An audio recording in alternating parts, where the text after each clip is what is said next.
দেখো বন্ধুরা, আমি বাজারে যাবো বলে রেডি হয়েছি। তো সোনা পাগলি কান্নাকাটি করে টরে চোখ টোক ফুলে গেছে। ও আমার সঙ্গে বাজারে যাবে। বলো তো, ওকে নিয়ে আমি বাজারে গেলে বাজার করতে পারবো? কারণ বাজার থেকে আলু সবজি অনেক কিছু কিনতে হবে। তো ওকে কোলে নিয়ে একটু আদর টাদর করে ভুলিয়ে টুলিয়ে 10 টাকা দিলাম, বললাম দোকানে যাও, দোকান থেকে তুমি খাবার খাবে আর আমি তোমার জন্য খাবার নিয়ে আসবো। এই বলে আমি বাজারে চলে আসলাম। গাড়িটা রেখে, দেখো বাজারে দুদিক থেকে যাওয়া যায়, দুটো রাস্তা আছে। একটা রাস্তা দিয়ে গেলে গাড়িটা গ্যারেজে রাখতে হবে, 10 টাকা নেবে। সেই কারণে আমি এটা দিয়ে আসলাম। এইখানটায় একটা গলির ভিতরে গাড়িটা রেখেছি। গাড়িটা রেখে দেখো বাজারে দু সাইড দিয়ে কীরকম দোকান বসেছে।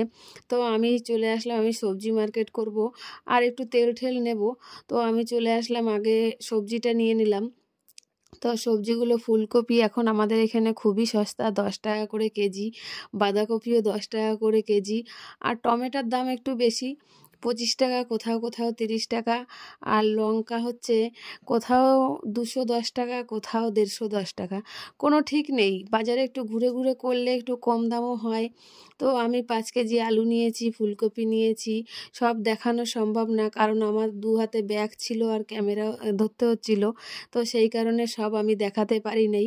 তো যেটুকু পারলাম সেটুকু দেখালাম। তো ভিডিওটা ভালো লাগলে লাইক করবে আর আমাকে কমেন্টে জানাবে। তো এটা চলে আসলাম মাছ বাজারে।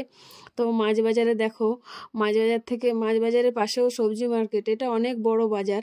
তো আমি সবটা ঘুরে দেখাতে পারলাম না। তো মাছ বাজার থেকে আমি একটু রুই মাছ নিয়েছি, কারণ আমাদের বাড়িতে কেউ ছোট মাছ খেতে পারে না। সেই কারণে আমি একটু রুই মাছ নিয়েছি। এইখানে